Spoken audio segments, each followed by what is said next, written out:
Hello and welcome to this special edition of Countdown to the Polls, where we here at Black Enterprise are informing our audience of everything you need to know leading up to the big day. That's the presidential election, but not only the presidential election, there are a lot of other elections taking place, and we want to make sure you know about those. And so we're so excited to have a special guest here with us to tell us a little bit more about that. We are honored today to have here with us on Countdown to the Polls Democratic National Committee Chairman Jaime Harrison, the Honorable Jaime Harrison. He's a native of Orangeburg, South Carolina, and proud product of public schools. The Honorable Jaime Harrison spent his life in public service. He's a former high school teacher who served as an aide to the legendary South Carolina Congressman Jim Clyburn. And he went on to be elected the first African-American chair of the South Carolina Democratic Party in 2013, a position he held until 2017, when he was appointed as an associate chair of the DNC. And in 2020, Jaime ran for the U.S. Senate, building a national grassroots movement. I'm sure you all may remember this. He set a fundraising record for the most raised by a Senate candidate. So today he serves as chair of the Democratic National Committee, which is committed to electing Democrats everywhere, from the school board to the Oval Office. We are super excited to welcome here at Black Enterprise's Countdown to the Polls, Democratic National Committee Chairman, Jaime Harrison. Hello and welcome. Hello, Ashley. Thank you so much for having me. Really, really appreciate it. Absolutely. Listen, from one fellow South Carolinian to another, we are honored to have you. And honestly, it's just been an honor to see your just tremendous rise and all that you're doing in public service. Tell us what you're most excited about right now in your work leading the DNC. Well, I'm just excited about the enthusiasm, the joy, the energy I see in the Democratic Party that I haven't seen in a very, very long time. And we saw it on full display at the Democratic Convention in Chicago.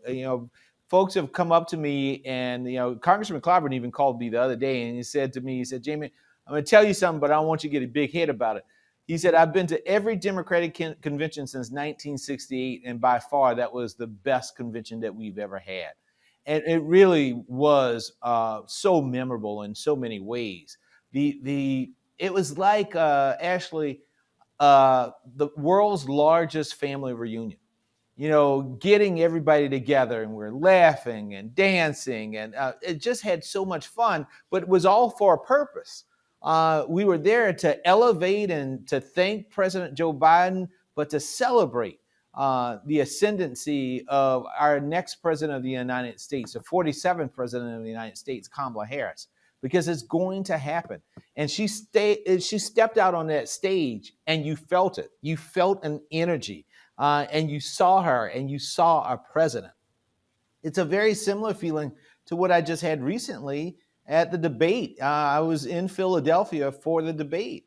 And to see her on that stage, you knew that she was going to be the next president of the United States. And so now we got to do the work to make that a reality. Right. And I do want to talk a little bit about that because there's a lot at stake, right? As you mentioned, coming off the heels of a very, very successful DNC, as you mentioned, it did seem like a very big family reunion. It was just so full of life. It was colorful. There was music, things that represented each state for the roll call. Like, that was really cool. There was just a lot of flavor, literally a lot of flavor throughout the DNC. And the speakers and, the oversized Project 2025. There were so many thoughtful elements to the actual DNC. And what a compliment to receive from Congressman Clyburn, that it was the best production he'd seen in all of those years. Ashley, tell us a little bit about tell us about the team that it takes to pull all of this together. I mean, because I imagine some of the details literally you have to do closer to date. But what was most challenging about pulling together such an extraordinary event that was the DNC this year? Well, this is the unique thing about this. My colleague in this was Mignon Moore, who was our convention chair, a native of Chicago, but a veteran in terms of political campaigns over the years. And when you think about the historic nature of this campaign season, even that convention itself was historic. Here you have a Black man as the DNC chair, and a Black woman as the DNC convention chair, pulling together this convention that had so much heartbeat. And I often tell my staff that everything that we do shouldn't just be about talking points and the like, but it should have heartbeat. It should have a soul. You should feel something and feel that it's something alive and something that needs to be cherished and cultivated and elevated. And I believe that convention had heartbeat. And what we have to do in these following days is make sure that this campaign continues with that heartbeat. And there are a lot of moving parts. When you think about it, it's 50,000 people coming into a city like Chicago, and that's not to factor in the millions of people who are watching at home, watching on their phones, watching across the world. And we had ambassadors from other nations that were there at the convention, who wanted to participate, and many of them who I saw and I got an opportunity to chat with told me that they had never seen anything like that in politics, that it was foreign even for them in terms of there was nothing in their country that was equivalent to what they participated in. So, I said it a little tongue in cheek when people say, well, this was the best convention. And I said, Mignon and I were just doing our black jobs, and when we do our black jobs, that's what you get. I had to laugh at that. Well, listen, you and Mignon, you did your black jobs and you did them well. Honestly, kudos to you all and the team for a very successful overall, DNC. Let's talk a little bit about the debate, that recently happened last week.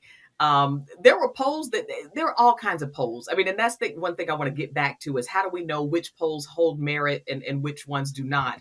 But what do you think were some of Vice President Harris's, highlights and strong points from the presidential debate held on September 10th?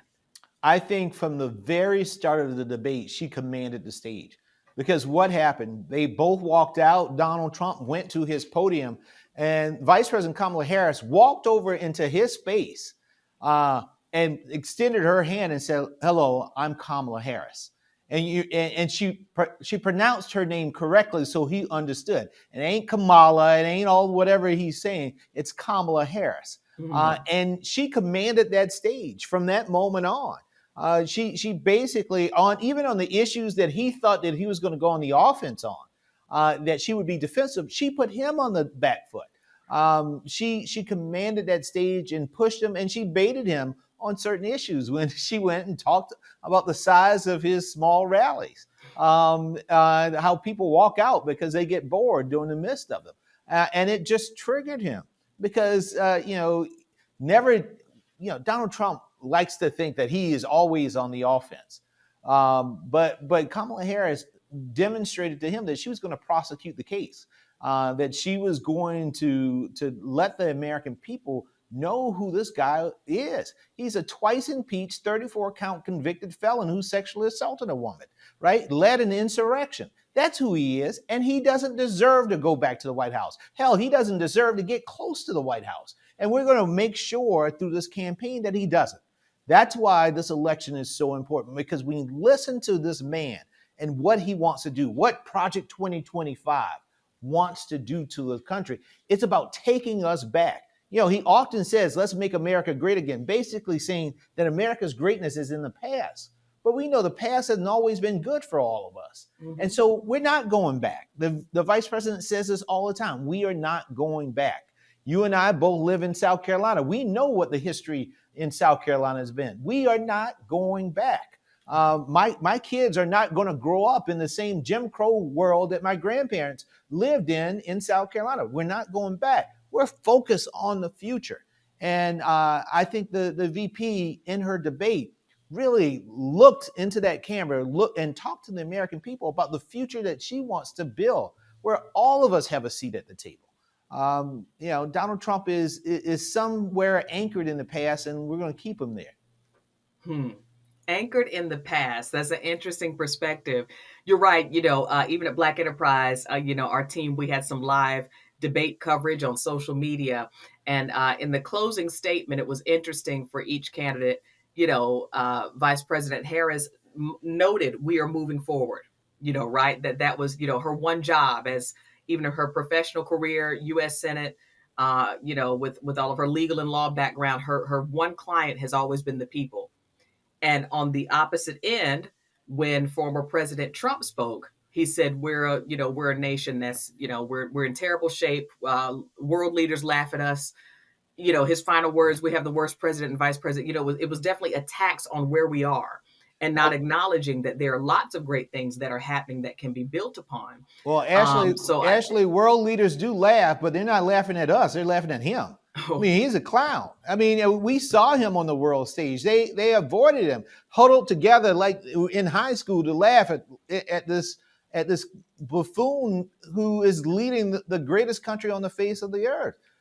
We are the envy of the world in terms of our economy coming out of COVID, in terms of the opportunities that exist. I mean, you think about it. In what other country can you have the story of Kamala Harris and how she came up? In what other country do you have a story of mine? I was born to a 16-year-old mom, raised by grandparents with a fourth grade and an eighth grade education, and now I'm the chair of the most powerful political party and the oldest one on the face of this planet. Right? That only happens in America.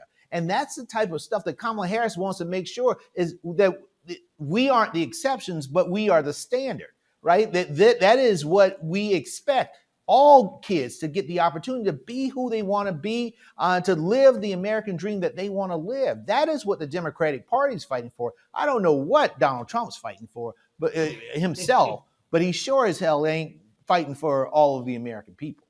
interesting. We're here with DNC Chairman Jaime Harrison. You did mention that he's out for himself, and Vice President Kamala Harris mentioned that during the debate, that she said what you're going to hear a lot tonight is about how he's focused on himself. He never mentions you the people, what the plan is. Vice President Harris talked a lot about, mobilizing and uplifting, rather, the middle class. I'd love to hear a little bit more about that. Particularly, can you tell us about her opportunity economy plan?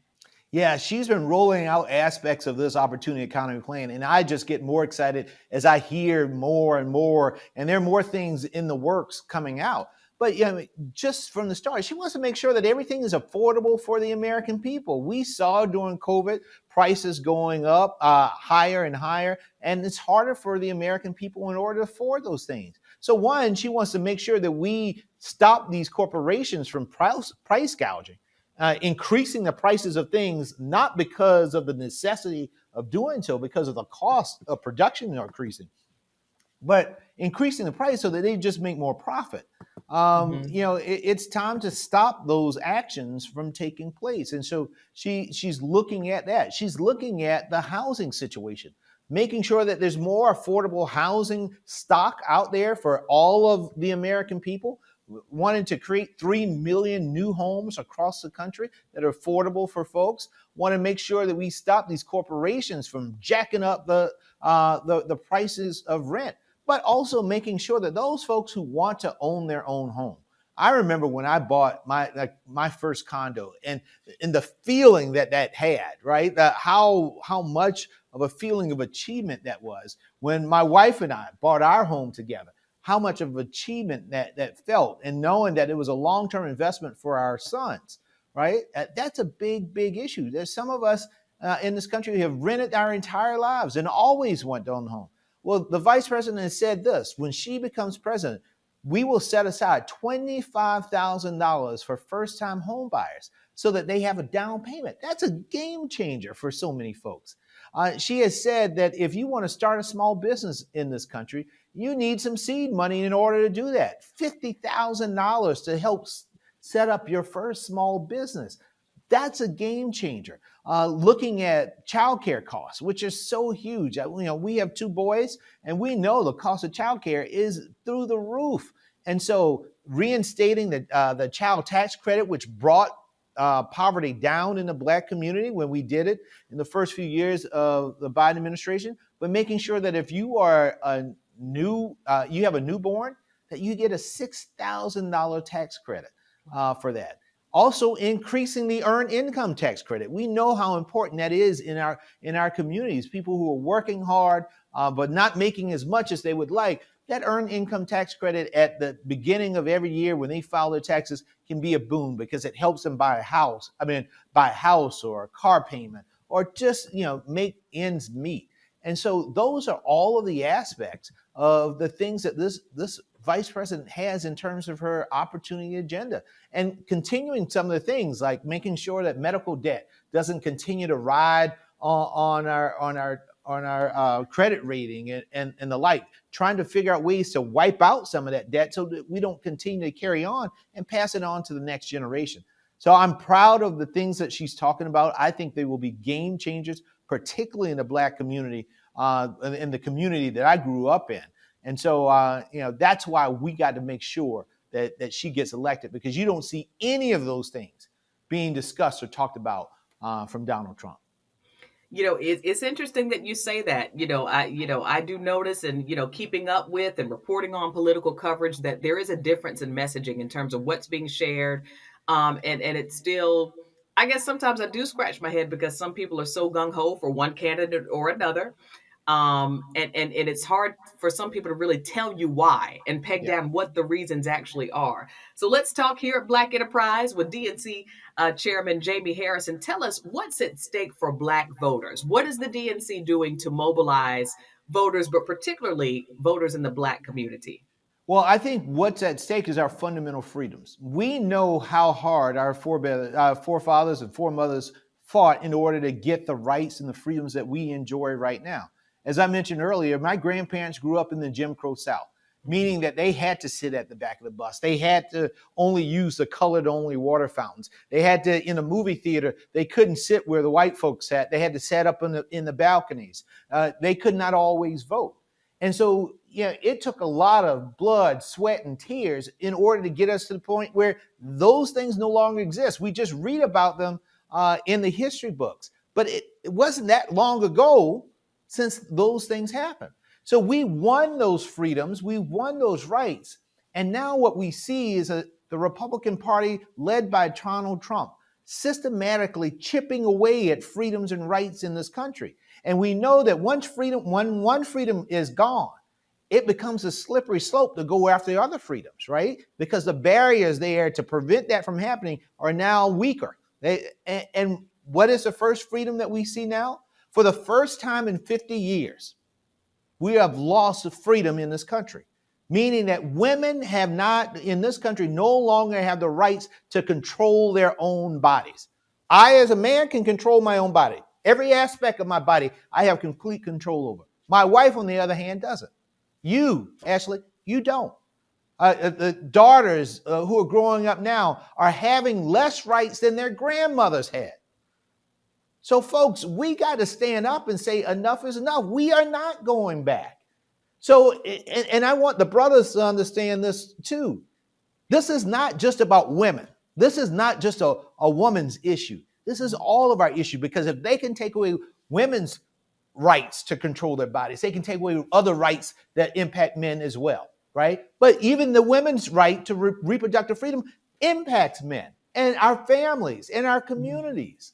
IVF and all that, folks who are having difficulty having kids. Right now, there's some states who are really saying that, you can't even do IVF. You can't do that. There are men right now watching their wives or their girlfriends almost bleed to death because they can't get the health care that they deserve. How powerless can you feel when you want to protect and defend the person that you love the most in this world? Right. That is where we are right now. And you got Donald Trump, who is proud that he appointed 3 of the most right-wing justices on the Supreme Court that ripped that right away. Those are the same justices that have weakened the Voting Rights Act. The same justices that went in and said, you know what, affirmative action in our schools, that's gone too. These are the same justices who have already said that there are other freedoms that we have won over the years, but maybe we should look at those as well. So folks have to understand what is at stake. This is not a time to play around. This is not a time to think, oh, everything is going to be okay. This guy has said that he wants to be a dictator on day one. Do we know? Look at countries that have dictatorships and ask yourself, is that what you want for your sons and your daughters? Is that what you want for your communities? And so that is what is at stake in this election. And my job as chair of the DNC is to help educate people on what this really means. what this really means. And so for the last 3.5 years, I've been going to barbershops, I've been having discussions. You are seeing a frequency of more and more of that. We got even actors, Wendell Pierce, a renowned black actor. He was in Milwaukee just recently doing some barbershop discussions with black men. Antoine Seawright, who, Ashley, I'm sure you probably know, has been working with me and Jim Clyburn and Hakeem Jeffries in making sure that we galvanize black men in the Congressional Black Caucus to have these discussions. We're talking to the sisters, black women, about making sure that they know that their power in this and how their power can influence what's going on in this country. We're making sure that we put significant resources on the ground in all of these communities, digital advertisements, billboards, radio spots, making sure that we're talking on radio and with all the important DJs that are in our community that are so influential. So we're putting everything that we got into making sure that we're reaching out to people in where they are, so that they understand what is at stake, and not just the doom and gloom of what Donald Trump brings if he wins, and how that could be fundamental. We may not have another election if he gets elected, right? I want folks to understand that. But I want folks to also understand the light at the end of the tunnel. You know, the good book says that suffering may endure for a night, but joy comes in the morning, right? Well, the joy is Kamala Harris. Because if she gets into the House, let me back up. When she gets into the White House, things fundamentally change. Now you have a president who understands about Black infant mortality rate. Now you have a president who's been to an HBCU and understands the need for resources so that those students can compete with students at majority institutions. Now you have someone who understands why Black farmers are fundamental and need to get the redress that is necessary because they've been held back for so long. And so I expect to see a whole lot more. Some of the great things that we have seen in this previous administration, but even more to being added to that mix. Got it. So it sounds, very impactful that the DNC is really reaching out to where Black voters are to really get this messaging out. Let's talk a little bit about Chairman Harris. As you know, you said, when she gets in office, for everyone watching, the reality is we have to get to the polls, right? Yes. And I want to talk a little bit about that. I feel like every other day I'm hearing a new poll by either a media outlet or a research firm that, that definitely shows they're still neck and neck, or that one candidate is slightly leading with electoral college votes. Tell us, what should we make of these independent polls that we hear? And at this point, in the middle of September, how close is this presidential race? It's a very, very close race, and it's going to be a very, very close race until the very end. And that is why people have to, as former First Lady Michelle Obama said at the convention, do something. We all have to do something. It means we all have to mobilize our friends and our family members so that they understand the importance of this race and actually get out there and vote. And we got to do that across the board because it's just not about the presidency. It's also about all those folks who work in the other aspects of our government that are crucial and important for us to have the society that we want. The United States Senate is also on the ballot. So that means judges. When you think about the impact of what your vote did in 2020, I want people to understand this. Because of your vote in 2020, Joe Biden and Kamala Harris were able to do this in the judiciary. Appoint the first Black woman U.S. Supreme Court justice. Right. They have appointed more Black women to the Court of Appeals than all administrations previously combined. So think about that. There have been 45 other presidents. Joe Biden, Kamala Harris have appointed more Black women to the Courts of Appeals than all of those other 45 presidents combined. Mm. Almost 25% of the judges that they have appointed have been Black. Black folks only represent 13% of the population. So that means that we got some making up to do in order to get us up to the point that we need in terms of our equal representation. But this is what we have been able to do. And these people are bringing their experiences to bear, which influence the decisions that are being made when they sit on those benches. And so those are some of the fundamentals that are important. That's why you have to go and vote, because it impacts every aspect of society. The local state house, the state senate, which even has even more impact on your day-to-day life. Making sure that we break supermajorities in places like South Carolina. Making sure, because it's those supermajorities that are keeping us away from having Medicaid expansion.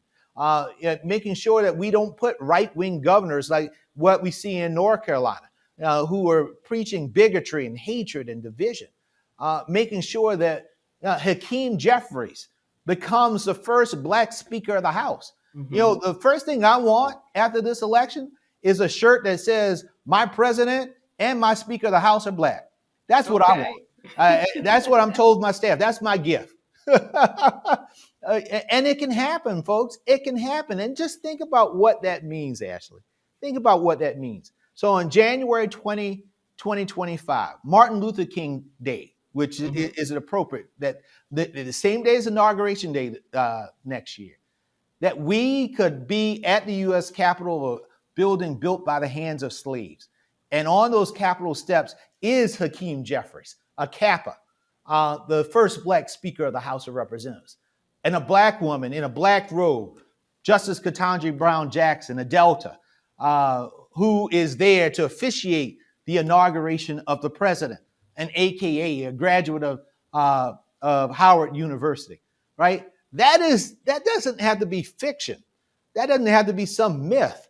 That can be the reality if we do something, folks. If we turn out, if we go to the polls in the way that we should go to it, and we demonstrate with the loudest voices that we demand change, and this is the change that we want.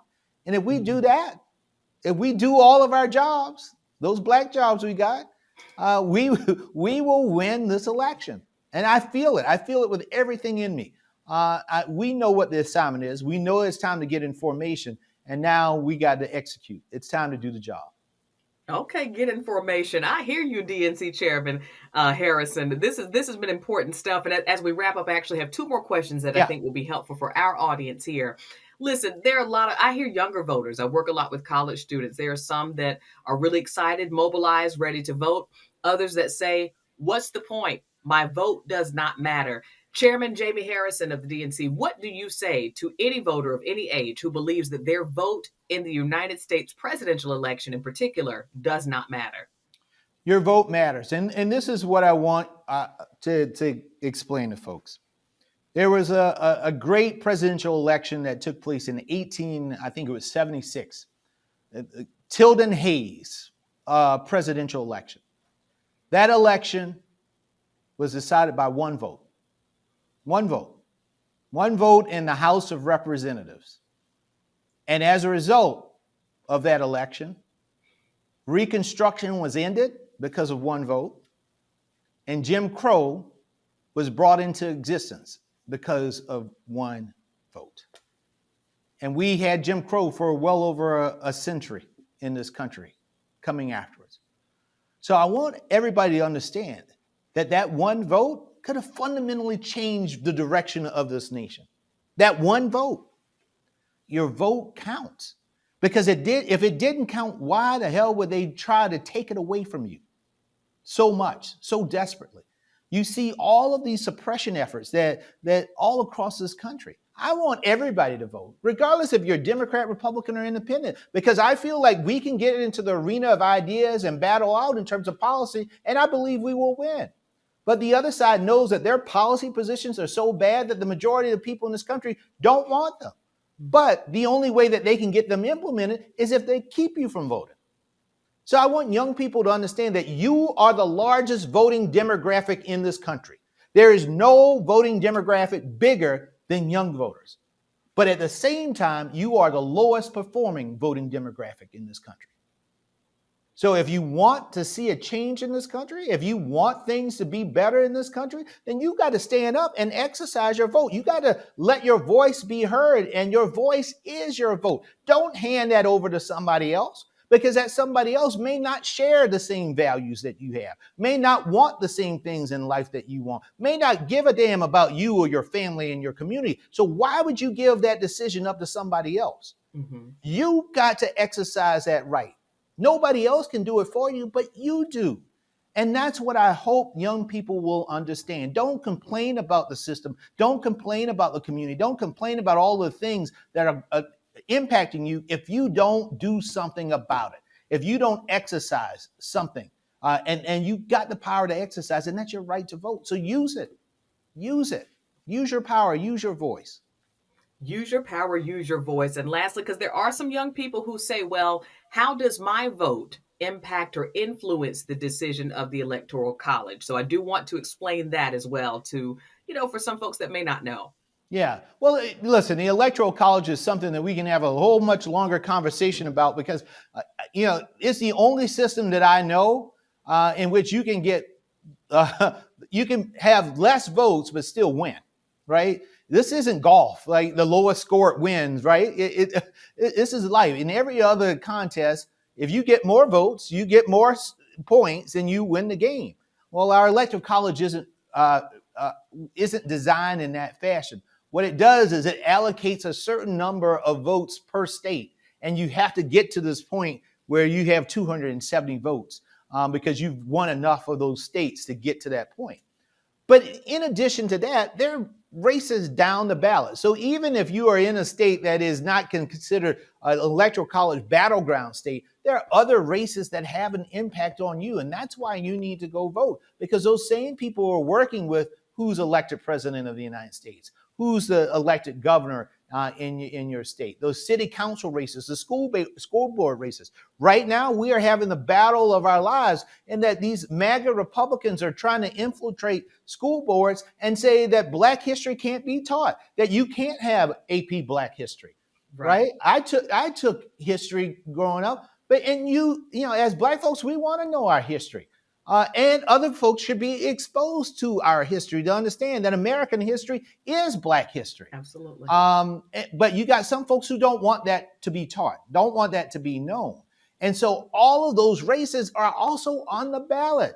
I just looked at my sample ballot in Columbia just recently. It goes from president all the way down to soil and water commissioner. And school board is on there as well. And so every aspect of our life, from the water that we drink to the air that we breathe, to the roads that we drive on, to the schools our kids get sent in, to the houses that we live in, to the quality of food that we consume, and what goes into those things. All of those things are impacted by people we elect. And if you don't exercise your right, you are giving that power to make a determination on those folks to someone else. Exercise that right. And if you don't know if you're registered to vote, go to iwillvote.com. iwillvote.com. You can check your voter registration status. You can find out your precinct information. And we have a hotline so that if you run into any problems in terms of voting, because I know the Republicans in South Carolina are going to send these goons to Allen University and South Carolina State University and Benedict to try to keep our young Black voters from voting on those college campuses. If you run into any problems, there's a hotline there on iwillvote.com. We have lawyers on the ready. I've saved up a lot of money, y'all. We got lawyers on the ready who will be there to protect your rights, to make sure that you can exercise your right to vote. That's actually very helpful to know, especially for our younger voters. iwillvote.com. Exercise your right to vote. Very helpful to know. Lastly, Chairman Harris, for those who may consider themselves independent or they may not know where they land in November, tell us, particularly Black voters, what's the importance of voting, for one party up and down the ticket? Tell us a little bit about that. Well, there's only one freedom party right now in this country. Maybe at one point in time there used to be two, but there's only one freedom party right now, and that's the Democratic Party. So if you value your freedom to vote, your freedom to control your own body, your freedom to love who you want to love, and you want to continue to enjoy that freedom, then the only real choice you have is to vote Democratic in this election. Because if you look at Republicans from Donald Trump running for president to you got states in Florida where governors like Ron DeSantis that are again banning books and doing all the like, going after members of the LGBTQ plus community. You got folks who are in Congress talking about Haitians eating dogs and cats. All of these crazy things. And look at where they're coming from, y'all. It's coming from the Republican Party, a Republican Party controlled by a man who wants to be dictator on day one, a Republican Party controlled by a man who's been convicted 34 times, who sexually assaulted a woman, who led an insurrection in this country. I mean, I want y'all to honestly sit back and think about it. Now, if Donald Trump was black, would he even be eligible? I don't even know he's eligible to vote in Florida, right? So we just need to step back and understand that our fundamental freedoms are on the ballot. And this is not hyperbole. This is not exaggeration. Listen to what the man is saying about what he wants to do if he gets back in office, that he believes that he should prosecute all of his political opposition. I guess folks like me, because I'm opposing him, and I'm going to oppose him with everything I got. But that stuff, that's dictator on day one stuff. That's not America. That's not who we are. That's not who we need to be. And so I want folks to understand, and this is why you even see people who I fundamentally disagree with. There is nothing that Dick Cheney and I agree about. Not a thing. Other than Donald Trump doesn't need to be president of the United States ever again. That's the only thing. And so you are bringing together folks from the most diverse aspects of our society who are all saying that this man is a danger. He's a clear and present danger to individuals in this country, but most importantly to the Constitution, which he is sworn to protect and defend. And so we gotta all come together. We all have to make sure that we stand up, regardless if you're a Democrat, an independent, or a Republican. Donald Trump doesn't deserve to be in the White House ever again. And we can make that happen, but we all got to come together and vote on November 5th. Got it. We all have to come together and vote. Again, folks, check out iwillvote.com. Is that correct? iwillvote.com. Be sure you're checking your voter registration status within your state. We are here at Black Enterprise Countdown to the Polls with the chair of the Democratic National Committee, Jaime Harrison. Thank you so much for being here with us. Thank you so much, Ashley. Thank you for doing this. And thank you to Black Enterprise for all that they do for our community. Absolutely. We appreciate it. And because of your support and leadership, it's helping to inform our audience of all ages of what's at stake for this election. And like you mentioned, not just presidential election on November 5th, but all the local elections as well that impact our day-to-day lives in our local communities. So Chairman Harrison, all the best to you and the committee and leaders as you all work to ensure that Vice President Kamala Harris is elected in November. And just thank you again for your time and for the information shared today. Thank you so much. Take care of yourself, and we'll see y'all out in the polls, y'all. Take care now. See you all. Absolutely. See you all in the polls. We're counting down to the polls. For everyone, thank you all for tuning in. Stay posted for the latest and greatest on Black Enterprise's social media channels and also the latest and greatest digital coverage at blackenterprise.com. For this special edition of Countdown to the Polls, I'm your host, Ashley Stevens. Stay informed, stay empowered, and stay in the know and get to the polls.